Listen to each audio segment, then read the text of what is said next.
Hi friends, ഇന്നത്തെ കഥയിലേക്ക് എല്ലാവർക്കും സ്വാഗതം. വീട്ടിലേക്ക് പോകുന്നതിന് മുമ്പ് എൻ്റെ ചാനൽ നിങ്ങൾ ഫസ്റ്റായിട്ട് കാണുന്നവരാണെങ്കിൽ ഫസ്റ്റ് തന്നെ കയറി സബ്സ്ക്രൈബ് ചെയ്ത് ലൈക്ക് ചെയ്ത് സപ്പോർട്ട് ചെയ്ത് കാണുക. ചന്ദ്രിക രാവിലെ തന്നെ ഫുഡ് ഡെലിവറി ചെയ്യാൻ വേണ്ടി ഇറങ്ങിയിട്ടാണുള്ളത്. എല്ലാ ഭാഗത്തേക്കും പോവുകയാണ്. അപ്പോൾ അവിടെ ഗേറ്റിൽ നിന്നവരോട് പറയാണ്, അച്ചുവേട്ടാ ഫുഡ് ഡെലിവറി ഉണ്ട്, ഞാനൊന്ന് അകത്ത് കയറിയിട്ട് കൊടുക്കട്ടെ എന്ന് പറയാണ്. ഓക്കെ എന്ന് പറഞ്ഞാൽ അയാൾ വിട്ട്. അപ്പോൾ അവൾ അതിനകത്ത് കയറിയിട്ട് എല്ലായിടത്തും ഫുഡ് കൊടുക്കുകയാണ്, ഡെലിവറി ചെയ്യാണ്. ആ സമയത്ത് അവൾ എല്ലായിടത്തും കയറി ഓരോരോ റൂമിൽ കയറിയിട്ട് അവൾ കൊടുക്കുകയാണ്. ആ സമയത്താണ് നമ്മളെ ശ്രദ്ധയിൽപ്പെട്ടത് രണ്ട് ചെരുപ്പ്. അതായത് പറഞ്ഞാൽ ഒന്ന് ആരതിയുടെ ചെരുപ്പാണ്, അപ്പോൾ മറ്റേത് വേറെ അവളുടെ കൂട്ടുകാരൻ്റെ ചെരുപ്പായിരിക്കുമെന്ന് മനസ്സിൽ കാണുകയാണ് അവൾ. അങ്ങനെ അത് കണ്ട സ്ഥിതിക്ക് അവൾക്കൊരു വല്ലായിക തോന്നി. അപ്പോൾ ആരതി എങ്ങോട്ടാണ് പോയത്? ആരതിയുടെ ചെരുപ്പാണല്ലോ അത് എന്ന് വിചാരിച്ചു. പിന്നെ ഞാൻ വെറുതെ സംശയിക്കണ്ട എന്ന് വിചാരിച്ചിട്ട് അവൾ ഇറങ്ങിയതിന് ശേഷം ഗേറ്റിൻ്റെ ഇപ്പുറം നിന്നിട്ട് അവൾ ഫോൺ ചെയ്യാണ്, ഒന്ന് ആരതിയെ വിളിച്ചു നോക്കട്ടെ എന്ന് വിചാരിച്ചിട്ട്. അപ്പോൾ അവൾ വിളിച്ച സമയത്ത് കോൾ എടുത്തത് ആരതിയല്ല, ഒരു പുരുഷനായിരുന്നു അവളുടെ കോൾ എടുത്തത്. അതിനുശേഷം അവൻ പറയാണ്, നിങ്ങളാരാന്ന് ചോദിച്ചു. അപ്പോൾ ഇവിടെ പറഞ്ഞു, ഞാൻ ചന്ദ്രികയാണ്, ഒന്ന് ആരതിക്ക് കൊടുക്കുമെന്ന് ചോദിക്കുകയാണ്. അപ്പോൾ അവൻ പറയാണ്, ആരതി ബാത്റൂമിലാണുള്ളത്, വന്നതിന് ശേഷം ഞാൻ നിങ്ങളെ വിളിക്കാൻ വേണ്ടി പറയാമെന്ന് പറയുന്നത്. അപ്പോൾ അവൾക്ക് സംശയം ഒന്നുകൂടി ഇരട്ടിച്ചു. ആരതിക്കാണെങ്കിൽ അവൻ കൊടുത്ത ജ്യൂസ് കുടിച്ചതേ ഓർമ്മയുള്ളൂ, വേറെ ഒന്നും ഓർമ്മയില്ല. അതിനുശേഷം അവളെ വെള്ള ഡ്രസ്സിലൊക്കെ ജ്യൂസ് മറിഞ്ഞ് അതിൻ്റെ കാരണമായിട്ടാണ് ബാത്റൂമിലേക്ക് പോയിട്ടുള്ളത്. അപ്പോൾ ഡ്രസ്സൊക്കെ അഴിച്ചു വെച്ച് അവൾ ബാത്റൂമിൽ നിന്ന് കുളിക്കുകയാണ്. അപ്പോൾ പിന്നെ ചന്ദ്രിക മനസ്സിൽ ചിന്തിക്കുകയാണ്, ആരതി ബാത്റൂമിലാണെന്നോ? എന്നാൽ ഞാൻ സംശയിച്ചത് ശരി തന്നെയാണ്. എങ്കിൽ ആരതി അവനോടൊപ്പം ഈ വീട്ടിൽ തന്നെയാണ് ഉള്ളത്. അതേസമയത്ത് തന്നെ നമ്മളെ മഹേന്ദ്രൻ സാറിൻ്റെ വീട്ടിൽ മഹേന്ദ്രൻ സാറ് റൂമിൽ കടന്നിട്ട് ഇത് തന്നെ ചിന്തിച്ചുകൊണ്ടേയിരിക്കുകയാണ്.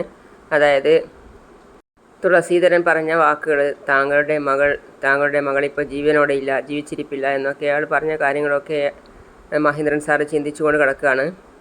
ഗ്രാമാതിർത്തിയിൽ വെച്ച് ഒരു ആക്സിഡൻറ്റിൽപ്പെട്ട് മരിച്ചുപോയി സാർ എന്നൊക്കെ പറഞ്ഞ കാര്യം. ലക്ഷ്മി അവിടേക്ക് വന്നതെന്ന് മഹേന്ദ്രൻ സാർ അറിഞ്ഞതേയില്ല. എന്നിട്ട് ലക്ഷ്മി മരുന്നൊക്കെ എടുത്തിട്ട് പറയാണ്, ഏട്ടാ ഇതാ ഈ മരുന്ന് കഴിക്ക്, ഇപ്പം എങ്ങനെ ഇരിക്കുന്നേട്ടാ? കുഴപ്പമില്ല ലക്ഷ്മി. ലക്ഷ്മി പറയാ, ഏട്ടൻ്റെ ശരീരത്തിന് കുഴപ്പമൊന്നുമില്ല, ഏട്ടൻ്റെ മനസ്സിനാ വിഷമമുള്ളത്. നമ്മുടെ മോള് നമ്മുടെ അടുത്ത് എപ്പോൾ തിരിച്ചു വരും എന്ന് ആലോചിച്ചല്ലേ വിഷമിക്കുന്നേ? ഏട്ടാ വിശ്വാസത്തോടെ കാത്തിരിക്കാം, നമ്മളെ മോള് ഉറപ്പായിട്ട് നമ്മുടെ അടുത്ത് തന്നെ എത്തും. ലക്ഷ്മി, ഞാനൊന്ന് ചിന്തിക്കായിരുന്നു, അത് ശരിയാണോ അല്ലയോ എന്ന് നീ തന്നെ പറയണം. എന്താ ഏട്ടാ പറയേ? മഹേന്ദ്രൻ സാറ് പറയാണ് ലക്ഷ്മിയോട്, നമ്മുടെ കാലശേഷം നമ്മുടെ കമ്പനി, നമ്മുടെ ആസ്തി, നമ്മുടെ അന്തസ്സ്, ഇതൊക്കെ അനുഭവിക്കാൻ പോകുന്നത് ആരാ? ഇപ്പം എന്തിനാ ഏട്ടാ അതിനെക്കുറിച്ചൊക്കെ ആലോചിക്കുന്നേ? നമുക്ക് വയസ്സായിക്കൊണ്ടിരിക്കുകയല്ലേ, നമുക്ക് ആരോഗ്യമുള്ള സമയത്ത് തന്നെ ഈ കാര്യത്തിലൊക്കെ ഒരു തീരുമാനം എടുക്കുന്നത് നല്ലതല്ലേ? അപ്പോൾ ലക്ഷ്മി പറയാണ്, അതും ശരിയാ. നമ്മളെ സ്വന്തം മകളെ കിട്ടിക്കഴിഞ്ഞാൽ നമ്മുടെ മുഴുവൻ സ്വത്തും അവൾക്ക് തന്നെ കൊടുക്കാമായിരുന്നല്ലോ. അപ്പോൾ മഹേന്ദ്രൻ സാർ പറയാണ്, ഒരുപക്ഷെ അവളെ കണ്ടില്ലെങ്കിലോ? അപ്പോൾ ലക്ഷ്മി പോയി വായ പൊത്തുകയാണ്.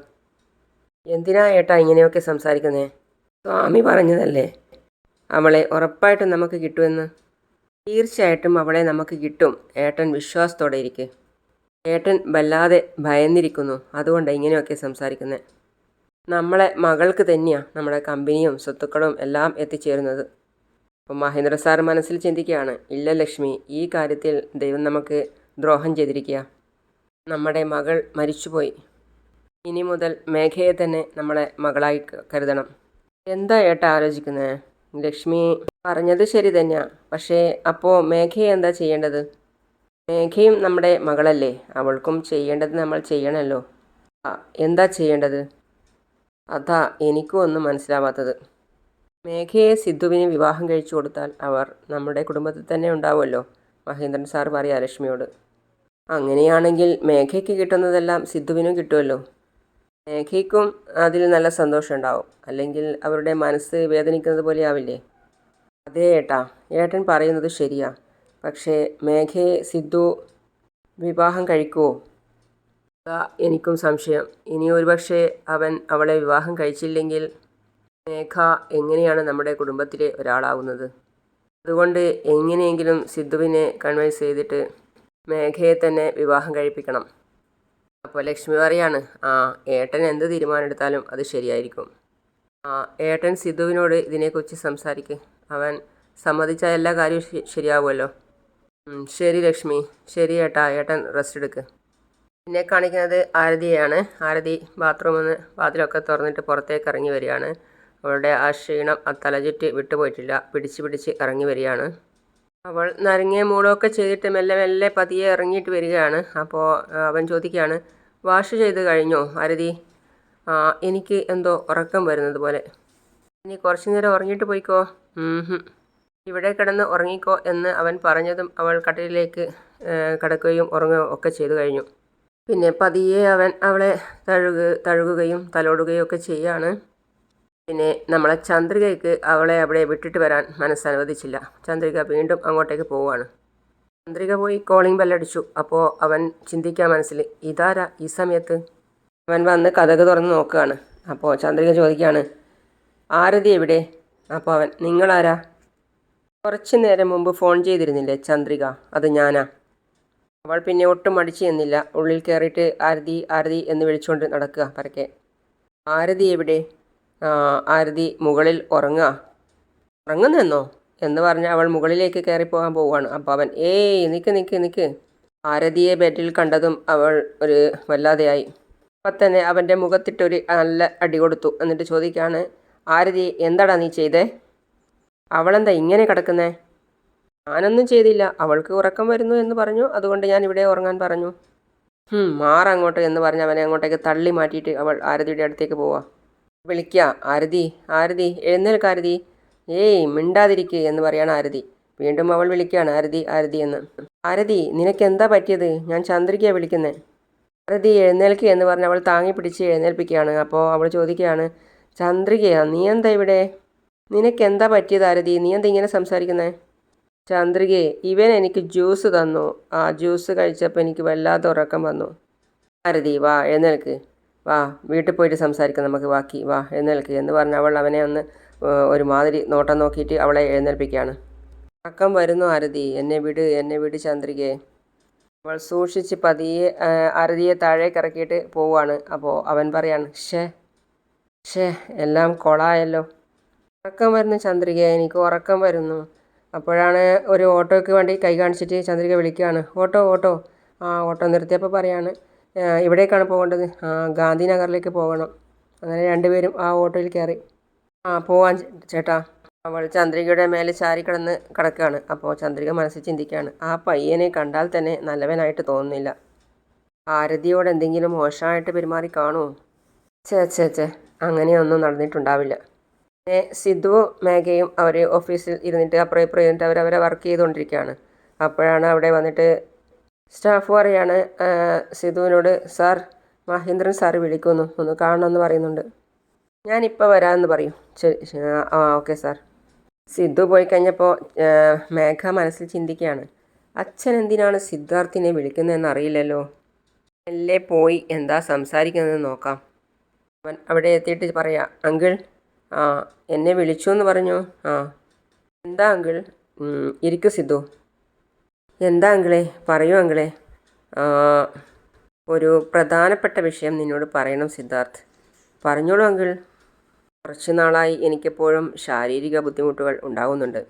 ഡോക്ടർ എന്നോട് റെസ്റ്റ് എടുക്കണമെന്നാണ് പറഞ്ഞിട്ടുള്ളത്. കുറച്ച് നാളത്തേക്ക് ഞാൻ ഓഫീസ് ജോലിയൊക്കെ ഒഴിവാക്കി റെസ്റ്റ് എടുക്കാമെന്ന് വിചാരിക്കുന്നു. വളരെ നല്ല കാര്യമാണ് അങ്കിൾ വീട്ടിൽ പോയി റെസ്റ്റ് എടുക്ക്. ഇവിടുത്തെ കാര്യങ്ങൾ നോക്കാൻ ഞങ്ങളില്ലേ, ദിവസവും ഇവിടെ എന്താ നടക്കുന്നതെന്ന് ഞാൻ അപ്പം തന്നെ അങ്കിളിനെ വിളിച്ചിട്ട് അപ്ഡേറ്റ് ചെയ്തോളാം. വേണ്ട സിദ്ധാർത്ഥ്, ഇനി മുതൽ നീ എനിക്ക് അപ്ഡേറ്റ്സ് ഒന്നും തരേണ്ട. മുഴുവനായും ഈ കമ്പനി നീ തന്നെ ടേക്ക് ഓവർ ചെയ്. ഇത് കേട്ട മേഘ ഒന്ന് ഞെട്ടി. മേഘ പുറത്തു നിന്നെല്ലാം ശ്രദ്ധിക്കുന്നുണ്ടായിരുന്നു. സിദ്ധുവും വല്ലാതെയായി. സിദ്ധു പറയാ, എന്താ അങ്കിളെ ഈ പറയുന്നത്? എനിക്ക് ശേഷം എല്ലാ ഉത്തരവാദിത്തങ്ങളും ഞാൻ മേഘയെ ഏൽപ്പിക്കണം എന്നാ കരുതിയത്. എന്നാൽ അവൾക്കതിനുള്ള അനുഭവ പരിചയമോ പക്വതയോ ഒന്നും തന്നെ ഇല്ല. അവളെ ഇത്രയും വലിയ ഉത്തരവാദിത്തങ്ങൾ ഏൽപ്പിക്കുന്നതിന് എൻ്റെ മനസ്സ് അനുവദിക്കുന്നില്ല. അത് മാത്രമല്ല, ഇതെല്ലാം അവളെ ഏൽപ്പിച്ചാലും അത് എത്രത്തോളം നന്നായി ചെയ്യുമെന്നും അതും അറിയില്ല. അതുകൊണ്ട് നീ വേണം ഈ കമ്പനിയുടെ ചെയർമാൻ സ്ഥാനത്ത് ഇരിക്കേണ്ടത്. അതുപോലെ നിന്നോട് എനിക്കൊരു വേറൊരു കാര്യം കൂടി പറയാനുണ്ട്. എന്താ അങ്കിളെ? പറഞ്ഞോളൂ. എൻ്റെ കമ്പനിയുടെ മുഴുവൻ ഉത്തരവാദിത്തവും ഞാൻ നിന്നെ ഏൽപ്പിച്ചിരിക്കുകയാണ്. അതുപോലെ തന്നെ മേഘയെയും എനിക്ക് നിന്നെ ഏൽപ്പിക്കണം എന്നാണ് ആഗ്രഹം. മേഘയെ സ്വീകരിക്കോ സിദ്ധാർത്ഥ്? അവൻ വല്ലാതെയായി എന്നിട്ട് പറയാണ്, അങ്കിളെ എന്തായി പറയുന്നേ? ഞാൻ മേഘയെ കല്യാണം കഴിക്കണമെന്നാണോ പറയുന്നത്? ആ, അതെ സിദ്ധു, മേഘയെപ്പറ്റി നിനക്ക് നന്നായി അറിയാമല്ലോ. നീ കല്യാണം കഴിച്ചില്ലെങ്കിൽ വേറെ ആര് കല്യാണം കഴിക്കും അവളെ? അവള് പാവം ചെറുപ്രായത്തിൽ അറിയാതെ എന്തോ തെറ്റ് ചെയ്തു. ഇപ്പോൾ ഒരു കുഞ്ഞുണ്ട് അവൾക്ക്. അതുകൊണ്ട് അവളെ നീ തന്നെ കല്യാണം കഴിക്കണം. സിദ്ധുവിന് മറുത്തൊന്നും പറയാൻ കഴിയില്ല. എന്താ പറയേണ്ടത് എന്നും അറിയില്ല. അങ്ങനെ വല്ലാത്ത അവസ്ഥയിൽ സിദ്ധു ഇരിക്കുകയാണ്. അപ്പോൾ മഹേന്ദ്രൻ സാറ് വീണ്ടും ചോദിക്കുകയാണ്, സിദ്ധു നീ എന്താ ആലോചിക്കുന്നത്? എനിക്ക് എന്താ പറയേണ്ടത് എന്നറിയില്ല അങ്കിളെ. ഈ നിമിഷം വരെ ഞാൻ അങ്കിള് പറയുന്നതൊന്നും അനുസരിക്കാതിരുന്നിട്ടില്ല. അതുകൊണ്ടാണ് ഞാൻ ഇത്രയധികം ചിന്തിക്കുന്നത്. ഇല്ല സിദ്ധു, എനിക്ക് വേണ്ടി നീ സമ്മതിക്കണ്ട. നിനക്ക് മേഘയോടൊപ്പം ജീവിക്കാൻ താല്പര്യമുണ്ടെങ്കിൽ മാത്രം സമ്മതിച്ചാൽ മതി. അങ്കിൾ, ഈ കാര്യം ഞാൻ അങ്കിളിനോട് മുമ്പേ പറഞ്ഞിട്ടുണ്ട്. അങ്കിൾ എന്നെ മനസ്സിലാക്കുമെന്ന് കരുതുന്നു. It's okay Sidhu. താല്പര്യമില്ലാതെ അവളെ നിർബന്ധിച്ച് നിന്നെ ഏൽപ്പിക്കാൻ കഴിയില്ല. അങ്ങനെ ചേർത്ത് വെച്ചാലും ആ ജീവിതം നന്നായി മുന്നോട്ട് പോവില്ല എന്നും എനിക്കറിയാം. എന്നാൽ മേഘ നിന്നെ സ്നേഹിക്കുന്നു. നിന്നോടൊപ്പം ജീവിക്കണം എന്നും അവൾ ആഗ്രഹിക്കുന്നു. പക്ഷേ നിനക്ക് അവളോടൊപ്പം ജീവിക്കാൻ ആഗ്രഹമില്ല. സാരമില്ല സിദ്ധാർത്ഥ്. മേഘയ്ക്ക് ദൈവം എന്താണോ തീരുമാനിച്ചത് അതേ നടക്കൂ. സിദ്ധു വല്ലാത്ത അവസ്ഥയിലായി. അപ്പോൾ മേഘ പുറത്തു നിന്ന് ചിന്തിക്കുകയാണ്, ഓ, എൻ്റെ അച്ഛൻ്റെ പദവിയും പണവും എല്ലാം നിനക്ക് വേണം. പക്ഷേ എന്നെ മാത്രം നിനക്ക് വേണ്ട. എന്നെ സ്വീകരിക്കാത്ത നീ ഈ കമ്പനിയുടെ ചെയർമാനാകാനും പോകുന്നില്ല. ഞാനത് സമ്മതിക്കുകയില്ല. ഇനി എന്താ നടക്കാൻ പോകുന്നത് എന്ന് നമുക്ക് അടുത്ത വീഡിയോയിൽ കാണാം. അപ്പോൾ ഇന്നത്തെ കഥ ഇവിടെ അവസാനിച്ചു. അടുത്ത വീഡിയോയുമായിട്ട് വരുന്നവരേക്കും ഓക്കെ, ബൈ ബൈ.